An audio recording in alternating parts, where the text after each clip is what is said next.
안녕하세요. 반갑습니다. 동동이갑니다. 지난 금요일자에, 목요일이죠. 나스닥이 좀 강하게 좀 밑에서 끌어올렸습니다. 그 이유가 미국 CPI 지수가 이제 발표가 나왔는데 별로 안 좋았어요. 그러다 보니까 이 나스닥 지수 같은 경우에는 이 하락의 저점이 계속 이탈되면서 계속 떨어지다가 이 밑에서 갭 하락이 나와서 종가까지 강하게 올려내면서 마무리가 되었단 말이에요. 의외로 반대로 움직였다. 근데 지금 다시 한번 또 급락이 나왔습니다. 이 급락이 상당히 커요. 마이너스 3%입니다. 지수가 마이너스 3%면 작은 건 아니죠. 이게 지금 변동성이 굉장히 강하게 만들어주면서 과연 이런 자리에서 이제 힘들게 만들어주는 그런 그 장이지 않을까라고 생각이 들어요. 그러니까 우리나라 지금 증시, 특히 이제 월요일자 이제 증시가 시작되면 이런 코스닥 같은 이런 그 지수가 과연 이래 오르다가 다시 이렇게 한번 더 꺾일 수 있는 그런 상황이 연출되지 않을까라는 생각이 듭니다. 게다가 자 이런 그 지지한 자리가 이탈 나오면은 올라가다가도 다시 이렇게 또 맞고 떨어지고 또 올라가다가도 또 맞고 떨어지고 게다가 이 자리를 뚫고 올라갈 만한 그런 강한 호재가 있냐라는 거죠. 아 이제 금리 인상을 좀 이제는 좀 자제해야 되겠다라든지 혹은 환율이 뭔가 안정될 만한 뭔가 있다라든지 아니면 러시아 전쟁이 어느 정도 좀 마무리가 되면서 인플레이션 잦아진다는 이런 그 내용들이 존재하지 않는 이상은 계속해서 지금 악재만이 가득한 그런 시장이다 보니까 바닥이 완전히 만들어질 때까지는 기다려 봐야 됩니다. 그럼 우리는 이제 어떤 매매를 하는 게 좋은가? 사실 매매 안 하는 게 제일 좋다라고 저는 보여지고, 만약에 이제 매매를 할 거면 시장과 관련 없이, 시장과 상관없이 계속해서 들썩들썩 움직이는 종목들 위주로 매매를 해야 된다. 자, 이렇게 한번 저는 내용 한번 정리를 해봅니다. 자, 그 중에 최근에 이제 가장 강하게 움직이는 종목 그 테마군들을 본다면 역시 이제 리튬이라든지 폐배터리 관련주라고 생각할 수 있겠죠. 리튬은 지금 뉴스가 있어요. 그 비축량이 3년간 목표치 22% 정도밖에 없다. 그러면서 굉장히 지금 리튬 그 가격대가 상당히 많이 올랐습니다. 전 세계적으로. 그러다 보니까 그 관련주들이 강하게 오르고 있어요. 특히 이제 웰크론 한텍은 이제 폐배터리 관련주인데 폐배터리 관련주도 다 같이 오르는데 이 종목도 어느 정도 많이 누르고 가다가도 다시 한번 또 이렇게 들썩 또 오르다가 내려다가 또 들썩 이런 모양들이 계속해서 반복적으로 움직입니다. 자 이번에 웰크론 한택도 리튬 관련주로 해가지고 지금 또 엮였습니다. 네, 폐배터리인데도 불구하고 자 지지와 저항이 다른 이런 기술적인 자리는 대략 이런 자리고 자 5일선을 뚫고 올라왔습니다. 그리고 하나 두 개 캔들이 지금 여기 존재하고 있는데 이 돌판 캔들의 위에서 이제 존재하고 있지 않고 이 몸통 안에서 존재한단 말이에요. 저라면은 이 5일선 그리고 이 지지해줄 만한 자리까지 한번 눌러지는 거를 한번 보고 여기서 한번 반등 혹은 이런 자리까지 한번 기다렸다가 한번 매매를 하는 것이 맞다라고 생각이 들고 바닥이 떨어지는 거를 확실히 확인하고 매매하는 게 맞다라고 봐요. 자, 웰크론 한택도 지금 이제 그 좋은 그 관련주로 해가지고 지금 엮여 있으니까 웰크론 한택도 우리가 좀 봐야 될 것 같고 자, 그다음 봐야 될 게 유일 에너테크라는 종목입니다. 자, 유일 에너테크도 멀리서 보니까 자, 여기가 지금 그 중요한 가격의 위치인데 저는 여기를 계속 좀 두드리면서 뭔가 좀 뚫어내지 않을까라는 생각을 한참 많이 했었거든요. 왜냐, 이 밑으로 이제 이런 중요한 가격들을 그 중요한 가격들을 여기를 이제 훼손하고 난 뒤 밑에서 딱 들어올릴 때 저는 여기도 돌파하고 강하게 올라가야지 않을까라고 생각을 했었던 사람 중에 한 명입니다. 네, 근데 예상외로 오르지 못하고 확 꺾이더라고요. 역시 이제 주식이라는 게 이제 확실한 건 없는 것 같습니다. 네, 여기도 마찬가지 이제 이런 그 특정한 가격에 이런 그 지지와 저항이 되는 이런 그 가격대가 있어요. 이 가격대를 중심으로 해가지고 좀 이해 돕고자 이렇게 한번 박스를 한번 그려놓을게요. 이런 자리입니다. 그러다 보니까 이 중요한 가격의 자리들, 이런 자리들이 지금 계속 저항을 받고 있는데 올려내지 않을까라고 생각이 듭니다. 생각이 들고 이 분봉을 보니까 분봉 한번 보여드릴게요. 분봉을 보니까 충분히 이제 밑으로 이제 누르고 난 뒤에 계속해서 네, 살짝 오버슈팅 나오긴 했지만 계속해서 이 자리에 지금 그 쿵닥쿵닥 두드리고 있어요. 뭐 여기 이탈이 나올 수 있는데 자, 이 자리만 올려내면 이런 그 매물대 공굴이라고 저는 보통 이야기를 하는데 이 자리만 올려내면 좀 당분간 좀 열려 있다. 네, 단기적인 매매도 저는 좀 생각을 하면서 이 종목 좀 관심 가지고 있습니다.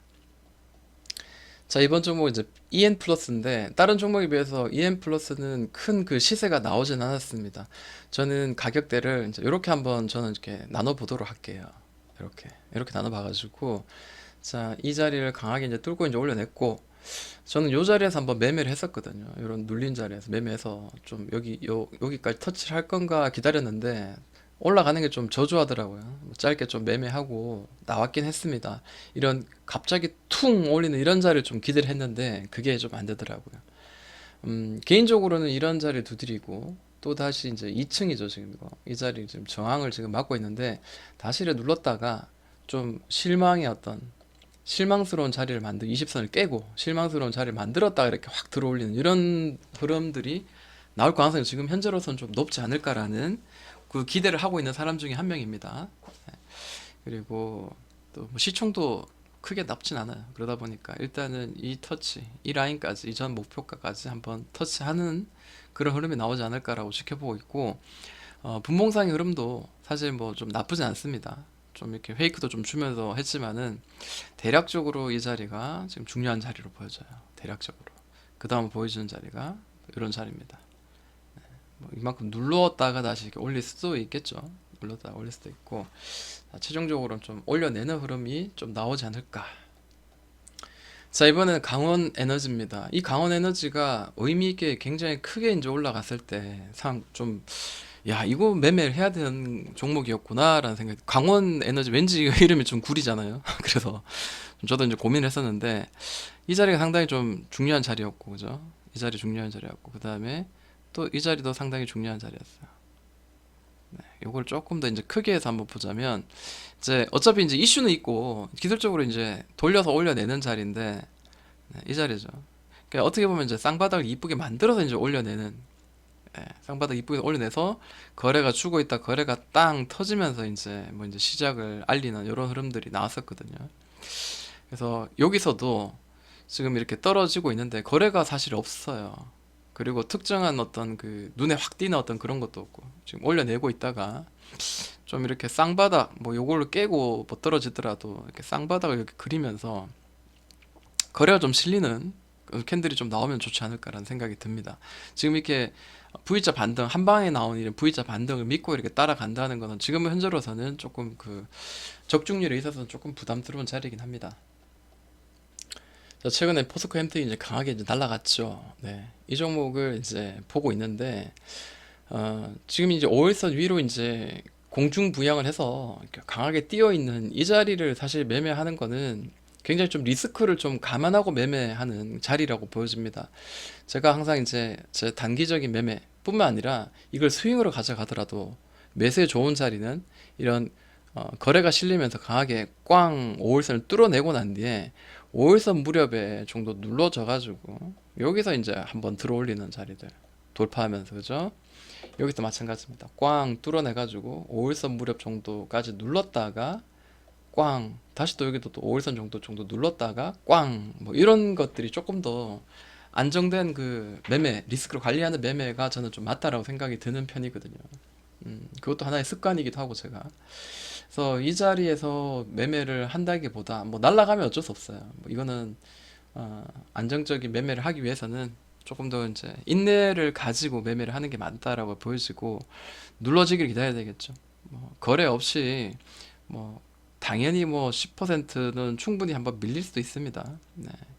자, 이런 자리들 윗꼬리 쳤던 자리들까지도 한번 밀릴 수도 있고 5일선 훼손한 자리까지도 밀릴 수 있으니까 한번 기대를 한번 해보면서 음봉이 하나 혹은 하나 두 개 정도 크게 나오는지를 한번 지켜보도록 하겠습니다. 자, 이번에 볼 종목 미래나노텍입니다. 뭐 좋은 건 알아요. 네. 급등시키고 한 뒤에 옆으로 조금 더 이렇게 밀어가지고 네, 밀어가지고 한번 올렸고 20선 부근에서 자 20선 이제 훼손했지만 자 요거 이제 오버슈팅이나 하고 대략 이제 이런 느낌이에요. 이런 느낌이고 이것도 이제 이렇게 좀 떨어지고 있는데 이거 이제 분봉 보시면은 딱 이제 그 어떤 느낌이 좀 나올 거예요. 5분봉 한번 볼까요? 누가 봐도 지금 현재로서는 고점을 지금 현재로서는 지금 떨어뜨리고 있는 이런 흐름이에요. 이런 흐름들. 이것도 딱 이렇게 연결하면은 느낌은 지금 고점을 올린다기보다 떨어뜨리는 어떤 기간이거든요. 근데 이거 우리 이런 것도 하잖아요. 이런 것도. 자, 이렇게 떨어뜨리다가 어떤 자리에서 매수를 하는 게 좋은가를 한번 고민을 해 보는 거죠. 각자의 매수의 자리는 다 다를 거예요. 뭐 저라면은 뭐 예를 들어서 뭐 이런 밑에서 이렇게 이런 자리를 돌파할 때라든지 이런 여러 자리를 돌파할 때 매수를 한다든지 혹은 이런 추세를 깨고 난 뒤에 여기를 두드릴 때 이런 자리를 여러 번 두드려 가지고 올려낼 때 이런 자리가 거래가 실리면서 시세가 출발하는 자리 이런 자리를 이제 추구하시는 분도 있을 거고 여러 어떤 매매의 어떤 방식들이 있을 겁니다. 그러나 누가 봐도 이런 그 추세 상단을 터치한 자리를 사는 거는 그렇게 썩 이쁜 자리는 아니라고 저는 생각이 들어요. 저는 기다려 보도록 하겠습니다. 좋은 자리 주는지, 그죠? 밑에 눌러가지고 밑에서 쳐가지고 계속 두드리는 자리. 그러면서 이제 올리려고 시도하면서 이만큼 열려 있는 자리를 본다든지요. 네, 이 자리를 계속 두드리면서 네, 계속 또 돌봐서 만들었고, 그죠? 그렇지만 추세 상단입니다. 추세 상단이라는 걸 반드시 기억하고 있어야 됩니다. 하단 쪽에서 눌러서 이런 그 행보가 좀 필요하죠. 하단 쪽에 눌러가지고 네, 이렇게 눌러가지고 이렇게 올리는 자리가 더 매력이 있습니다. 제가 어제 실방 통해서 이제 말씀을 드렸죠. 자, WI라는 종목입니다. 이 종목을 실시간으로 매매해 보신 분이라면 이 종목을 매매하는 동안 심장이 얼마나 쫄깃쫄깃해진다라는 거는 잘 알고 계실 겁니다. 만약에 내가 일봉으로 매매할 거라면은 지금 자리는 이제 분할로 들어가기는 참 나쁘진 않은 자리긴 맞아요. 왜? 이런 추세로 올랐으니까. 이런 추세로. 반등이 한번 나올 만직도 하거든요. 그죠? 옆으로 기어가면서. 캔들이 이제 옆으로 기어가면서 반등이 한번 툭 튈 수도 있어요. 뭐 여기서 조금 샀다가 한 번 더 이쪽 눌렀다가 여기서 좀 더 비중 크게 실어가지고 자 여기를 다시 터치하면서 오늘 그 종가까지 터치하는 요 순간에 이제 많이 팔아낸다. 예. 여기 조금 사고 여기 많이 사가지고 익절한다. 뭐 그런 그 시도도 가능합니다. 그죠? 네. 그 비중 조절만 잘한다면. 그렇지만 이 종목도 사실 저도 이제 그 눌러가지고 박스 치고 올리는 자리를 좀 매수를 좀 많이 하는 편이거든요. 뭐 이런 자리들 제가 좀 그림도 좀 그려놨죠. 지지가 되고 지지한 자리 깨트리고 난 뒤에 이 저항되는 자리를 툭 치고 올려낼 때는 바로 직전 고점까지 뭐 이런 자리까지 열려 있는 구간 이렇게 짧게 이제 수익 내는데 이 짧은 게 사실 굉장히 또 크거든요. 9% 정도 열려 있는 구간. 그러니까 이게 또 잔잔발이 커요. 그러니까 슈팅이 나오고 난데 이런 데서 과연 잡아가지고 내가 수익을 낼 수 있는 사람인가를 한번 고민해 볼 필요가 있습니다. 눌렸을 때 사야 돼. 눌렀을 때. 누르고 난 뒤에 옆으로 횡보하고 난 뒤에 뭔가 만들어내는 자리를 한번 고민을 해보는 게 좀 더 맞지 않을까라고 생각이 듭니다. 지금은 슬슬슬 밀리는 자리예요. 슬슬슬 밀리는 자리고, 자, 이런 자리입니다. 이런 자리들. 자, 얘가 다시 뭐 이렇게 갑자기 이렇게 올리면서 치고 올리면은 이전에 이런 고점까지 또 박스가 또 열려 있는 자리긴 합니다. 아니 열리긴 했는데 과연 이제 얘가 강하게 여기까지 슈팅을 주느냐? 그렇진 못할 것 같아요. 만약 얘가 올리더라도 네, 한 요 정도 올리다가 다시 이렇게 좀 무너질 가능성이 있지 않을까? 왜? 계속해 두드렸기 때문에 이 자리를 또 두드린다, 두드리고 치고 올라간다. 그럴 가능성은 또 있지만 그것보다 터치하지 못하고 이렇게 좀 눌리는 이런 약간 눌리는 이런 자리 이런 느낌이 좀 될 가능성이 좀 더 있지 않을까 이제 이런 생각을 좀 하면서 리스크 관리하는 마음으로 이렇게 한번 보도록 하겠습니다.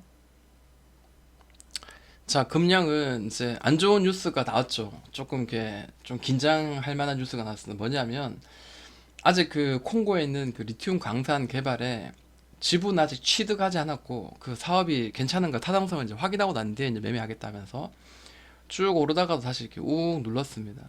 근데 생각을 한번 해보시면은 갭으로 뛰어가지고 상한가를 쳤는데 여기서 또 매매를 한다. 네. 왜 그랬을까요? 왜 그런 매매를 하는 게 좋을까요? 차라리 눌린 자리에서 고점부터 해가지고 꾹 눌린 자리에서 꾹 눌린 자리 이런 자리를 좀 지켜보면서 매매를 하는 게 저는 맞지 않을까라고 보여져요. 아니면 이런 그 돌파의 자리들 네. 떨바닥을 만들어서 안정성 있게 이제 돌파하는 자리, 이런 자리를 좀 보는 게 맞지 않을까 싶어요. 여기서 보이면 이제 매매하고요. 자, 분봉 한번 보도록 하겠습니다. 짧게. 자, 급락이 한번 1차적으로 나왔고, 자, 그 다음 2차적으로 급락이 나왔습니다. 근데 이게 사실 그 안 좋은 뉴스도 있지만은 당연한 거라고 저는 생각합니다. 왜? 제가 매매할 때 항상 전 고점에서는 무조건 뚫어낸다라는 생각보다 거기는 무조건 판다라는 생각을 하는 사람 중에 한 명이거든. 왜냐하면 어, 올라갈 수도 있고 맞고 떨어질 수도 있고 둘 중에 하나잖아요, 그죠? 그러면은 올라간다에 초점을 맞추다가 만약에 떨어질 수도 있으니까 이 근처 언저리 가면은 반 정도는 팔아 수익을 먼저 좀 실현하는 게 사실은 맞는 거고요. 지금은 좀 더 떨어지는 게 맞습니다. 이 자리에서 또 애매하게 여기서 또 뭔가 또 잡는 건 또 문제가 있어요. 한 번 더 캔들이 여기서 좀 놀다가 한 번 더 이렇게 들어 올린다든지, 예를 들어서 이 고점에서 한 번 눌러서 캔들 여기서 좀 버티다가 올린다든지, 그죠? 뉴스는 저는 그 아무런 문제 없다고 생각합니다. 네. 또 취득할 수 있는 거, 취득했습니다, 뭐 이렇게 이야기할 수도 있는 거고, 네. 그 뉴스는 사실 알 수 없는 거예요. 자, 그러면은 저는 이제 가격의 위치를 한번 이렇게 한번 볼게요. 보면은 딱 이렇게 떨어지죠. 이렇게 박스를 한번 쳤었고, 그 다음에 이 밑에서 지금 놀았고, 다시 지금 여기 상단에 지금 놀고 있습니다. 그러면 아무래도 가격이 안정되게 하려면은 이 자리에서 좀 이렇게 버티다가 올려내는 게 가장 더 좀 더 안전하다고 생각이 들어요. 대략 한 17,000원 정도 되는 자리죠. 네. 자, 이런 자리입니다. 아직까지 여기를 지지하는 것 같지만, 글쎄요. 저라면은 한 17,000원 정도까지는 조금 더 좀 떨어졌다가 이런 자리에서 좀 박스 좀 치다가 좀 올려내면 고점까지 하단까지 20% 빠졌으니까 우리가 한번 수익을 낼 만한 자리는 충분히 주지 않을까, 이렇게 한번 단기적인 반등을 한번 기대해 보도록 하겠습니다. 자, 이번에 EV 첨단 소재입니다. EV 첨단 소재는 제가 매매도 좀 했었어요, 중간에. 게다가 자, 동동 기준봉도 이야기했었죠. 거래가 터트려지면서 기준봉이 만들어지고 이 기준봉 시초가까지 이렇게 떨어뜨리고 난 뒤에 한번 슈팅 나오는 자리, 이런 것도 사실 유효한 관점이었습니다. 시장에 이슈가 있었고 충분히 테마가 살아있는 종목인데, 지금 이 자리 과연 이제 신규 매수, 그러니까 내가 지금 한번 잡아보겠다라는 자리로서는 조금 아쉬운 그런 자리죠. 조금만 기다려보는 것도 나쁘지 않을 것 같아요. 좀 더 기다렸다가 다시 이렇게 올려내는 자리를 한번 기다려 보도록 하겠습니다. 자, 이번엔 셀피 글로벌입니다. 셀피 글로벌이 뭐 이렇게 어, 이 수산화 리튬을 양산이 시작되면은 이제 얘네 자회사인 플러스 뭐 머테리얼즈인가 이 친구가 이제 납품을 할 가능성이 있다, 이제 이렇게 해가지고 얘가 지금 움직이고 있거든요. 하한가 나오고 나는데 지금 시간이 좀 지나고 나니까 이제 요 자리가 계속 이제 그 부딪히면서 계속 이렇게 왔다 갔다 하는 이런 지금 흐름이 나와요. 자, 이것도 사실 우리가 기대해 볼 만한 그런 자리긴 해요, 그죠? 그치만은 이 박스 안에서도 저점 대비해가지고 이 박스 상단까지 무려 이제 35%까지 왔다 갔다 하는 자리예요. 그러면 이 박스 안에서도 우리는 충분히 한번 매매해 볼 만하지 않은가라고 보여져요. 일단 여기를 여러 번 두드렸으니까 돌파하는 자리를 무조건 나는 여기를 기다리겠소라기보다 맞고 또 떨어질 수 있잖아요. 그래서 단기적으로는 어, 단기적으로는 네, 이렇게 기다렸다가 이렇게 들어 올리는 자리를 한번 보자고요. 제가 어제 영상 통해서 이야기했지만 60, 120선에 수렴 그리고 주가까지 이렇게 같이 맞물리면서 최소한 바닥을 만들어서 들어 올리는 자리를 한번 기대해 보자라는 거죠. 마찬가지입니다. 지금 늘어지고 있죠. 떨어지고 있다가 쭉 떨어지다가 저점이 지금 현재 계속 떨어지다가 지금 저점이 잡아주고 있어요. 특정한 가격대도 지금 이렇게 잡아주고 있고, 그죠? 네, 뭐 이렇게 떨어질 수도 있는데, 자, 여기서 잡아줄지 여기 잡아줄지 일단 열려 있는 구간입니다. 이 상단까지, 그죠? 네, 이런 구간들을 한번 잘 이용해 보자라는 겁니다. 자, 시장 안 좋지만 그 리튬 관련주는 지금 시장에서 그나마 좀 우리가 수익 낼 수 있는, 짧게 수익 낼 수 있는 최소한의 어떤 그 테마군이 아닌가, 이렇게 보면서 관련주들의 흐름들을 보면서 매수할 구간만 딱 보고 기다렸다가 이렇게 매매하는 전략이 맞지 않을까 생각을 해봅니다. 자, 여기까지 동동이 형아였습니다.